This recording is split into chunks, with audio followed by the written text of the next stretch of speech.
Hello, नमस्ते, Radhe Radhe friends. कैसे हैं आप सभी लोग? आई होप आप सभी लोग अच्छे ही होंगे। मैं सुबह जल्दी उठ गई थी। वैसे भी मैं जल्दी ही उठ जाती हूँ। और फिर मैंने पानी वगैरह पी के फ्रेश वगैरह होके छत पे आ गई थी थोड़ी सी एक्सरसाइज करने के लिए। ये एक्सरसाइज से मेरी बॉडी अच्छे से काम करती है, मुझे ऐसा लगता है। मुझे बिल्कुल भी आलस नहीं आता है इससे। एक्सरसाइज करी, फिर मैंने मेडिटेशन करा, फिर उसके बाद मैं नीचे पहुंच गई क्योंकि आज थी जन्माष्टमी, तो मुझे मंदिर की सफाई भी करनी थी और भी बहुत सारे काम थे। तो फिर मैं नीचे पहुंच गई अपने कपड़े चेंज करके। फिर मैंने यहाँ पे सारे भगवान जी को बाहर निकाल के फिर अच्छे से मंदिर की सफाई करी। उसके बाद जो ड्रॉर थी उनको अच्छे से क्लीन किया, पहले गीले कपड़े से फिर सूखे कपड़े से।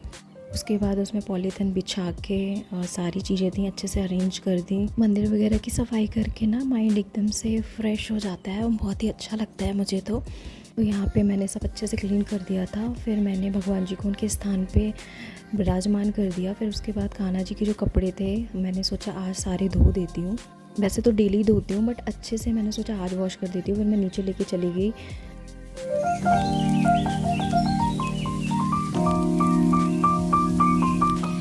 जाके देखा पौधे पानी मांग रहे थे, तो मैंने पौधों को अच्छे से पानी लगाया। फिर मैंने थोड़ी सी बाहर की सफाई कर दी। थोड़ा बारिश वगैरह होती है ना तो गंदा हो जाता है बहुत जल्दी।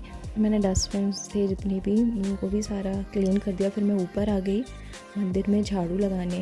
देखा ऊपर के पौधे भी पानी मांग रहे थे, तो पहले मैंने पौधों की गुड़ाई करी। फिर उसके बाद मैंने लगाया झाड़ू, और झाड़ू लगाने के बाद पौधों में पानी डाला क्योंकि पोछा लगाने के बाद डालती तो फर्श फिर से गंदा हो जाता। मैंने पहले पानी लगा दिया पौधों को और फिर उसके बाद पोछा लगा दिया। एक्चुअली पूरे पोर्शन में मैंने पोछा लगा दिया। फिर मैंने अच्छे से पोछा लगाया। फिर उसके बाद मैं नीचे चली गई, नहा धो के रेडी हो गई क्योंकि मुझे किचन में आज बहुत सारे काम थे। स्वीट वगैरह भी बनानी थी, मेवा पाक वगैरह। तो मैं नहा धो के किचन में मैं पहुंच गई। फिर मैंने काजू, बादाम, किशमिश और अगस्त के बीज और किशमिश वगैरह सारी चीज़ें फ्राई करके रख ली क्योंकि इससे हम बनाएंगे पाक। तो सबसे पहले तो फ्राई करके सारी चीज़ें रख ली देसी घी में। और उसके बाद फिर तरफ दूध भी गर्म हो रहा था क्योंकि मुझे खोआ बनाना था।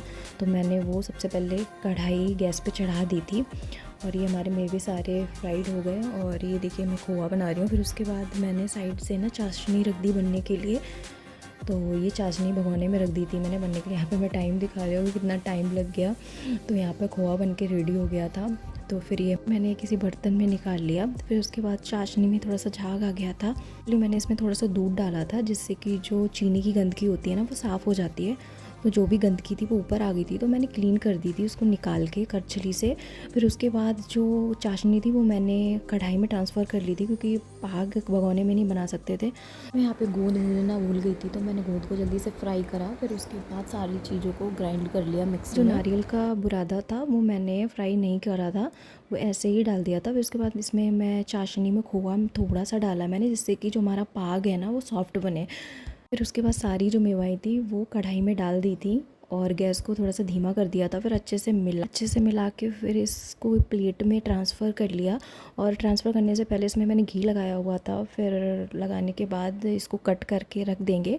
फिर ये देखिए हमारा जो पाग है वो बिल्कुल रेडी है और देख के मैं बहुत खुश हो रही हूँ कि वो अच्छे से बन गया था। फिर उसके बाद हमने पंजीरी की तैयारी करी। उसमें सबसे पहले देसी घी डाला, फिर उसमें 1 कटोरी हमने गेहूं का आटा लिया है। फिर उसको अच्छे से फ्राई कर लिया था। और ये जो मेवा जो ग्राइंड करी थी हमने वो थोड़ी सी मैंने बचा ली थी, फिर इसमें मिला दी पंजीरी में। फिर थोड़ी सी मखाने थी वो मिला दिए, किशमिश मिला दी। फिर उसके बाद ये चीनी का बूरा था वो मिला दिया और हमारी पंजीरी रेडी है।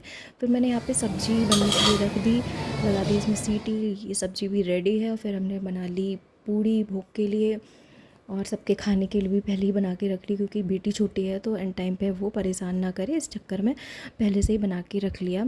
और ये पूड़ी तलने के बाद हमने खीर बनने रख दी थी। उसके लिए हमने 1 लीटर दूध लिया था, फिर उसमें थोड़े से चावल डाल दिए थे। फिर चावल जैसे ही देखे बन गए थे वैसे ही मैंने इसमें जितने भी ड्राई फ्रूट्स थे वो सारे डाल दिए थे और उसको अच्छे से मिला के फिर उसमें चीनी वगैरह डाल दी थी। तो ये हमारी जो खीर है वो भी रेडी हो गई है। फिर उसके बाद हम बनाएंगे पंचामृत, जो उसके लिए हमें चाहिए दूध, गाय का दूध। फिर उसमें डाल दिया थोड़ा सा गंगा जल और इसमें थोड़ा सा दही और थोड़े से ड्राई फ्रूट्स और चीनी और तुलसी जी के पत्ते। तो ये हमारा पंचामृत बन के रेडी हो गया। फिर हो गया पूजा का टाइम, तो हम सभी लोग आ गए ऊपर। सबसे पहले तो दिया बाती की और उसके बाद कान्हा जी का जन्म कराया। फिर कान्हा जी का जन्म कराने के बाद हमने अपने लड्डू गोपाल को अच्छे से शहद दूध दही से नहलाया, उनको पोंछ के कपड़े वगैरह पहना के उनको विराजमान किया उनके आसन पे। फिर भोग वगैरह लगाया अच्छे से और उनको माला वगैरह पहनाई। फिर उसके बाद यहाँ पे आरती करी और कान्हा जी से बहुत सारा आशीर्वाद लिया। फिर ये हमारी पूजा संपन्न होती है। मिलते हैं नेक्स्ट व्लॉग में।